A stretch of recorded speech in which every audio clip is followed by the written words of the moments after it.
Have a good day mga lods. For today's video, magluluto tayo ng pork adobo. Pork adobo pala ang ating napili mga lods kasi kadalasan ito kasi ang mga hinahanda ng mga Pilipino sa hapagkainan. Kaya lods, ngayon magluluto tayo ng pork adobo. Isang ordinaryong pork adobo lang ating mga lulutuin mga lods. Kaya kung hindi ka talaga Pilipino, kapag hindi ka marunong magluto ng pork adobo, unang-una natin mga hiniwa mga lods ang ating mga ingredients. Unang-una na ang ating bawang at saka ang ating onion. Hiwain na natin ng maliit mga lods, huwag masyadong malaki.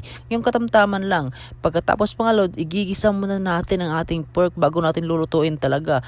Yung tipong mag golden brown na talaga siya. Dahan-dahan lang sa paglagay mga lods. Huwag masyadong pabilisan. Baka ikay matalsikan at masaktan gaya ng ginawa mo sa kanya. Uy, hindi naman.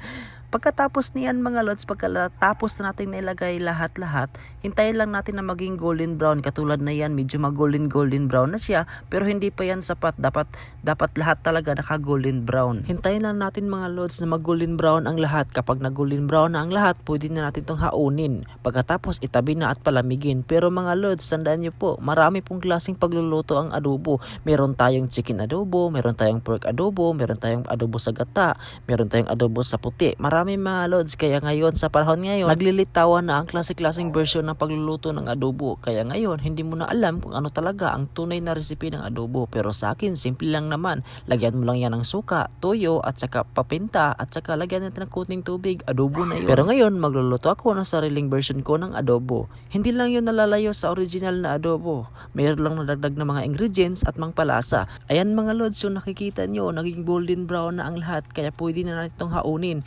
Alisin lang natin ito mga lods ng paisa-isa, wag padamihan kasi baka mapasok ka.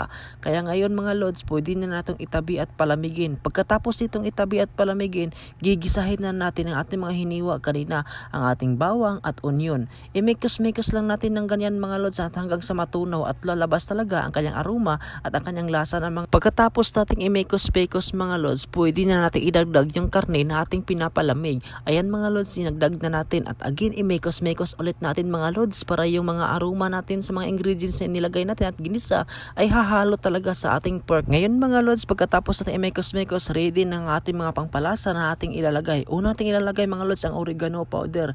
Sunod naman ang ating salt at saka patis. Ilagay na rin ang liquid seasoning mga lods at saka toyo. Pagkatapos ilagay ang toyo, siyempre hindi malilimutan ang ating suka na siya ng talagang number 1 na magpapalasa sa ating adobo. At saka ilagay na rin natin ating brown sugar at saka tubig. Pagkatapos mga lods, pakuluin na natin ng ilang minuto. Lagyan na rin natin ng dahon ng laurel at saka pork cubes. Pagkatapos ito lods, takpan lang natin at pakuluin lang ng ilang minuto. At pagkatapos balikan ito at tignan. Pagkatapos mga lods, kapag ito na ang kanyang nangyayari, medyo malapot-lapot na ang kanyang sauce at tikman mo din ang kanyang karne. Kapag malambot-lambot na mga lods, pwede na ito mga lods. Pero mga lods, para sa akin hindi pa ito sapat.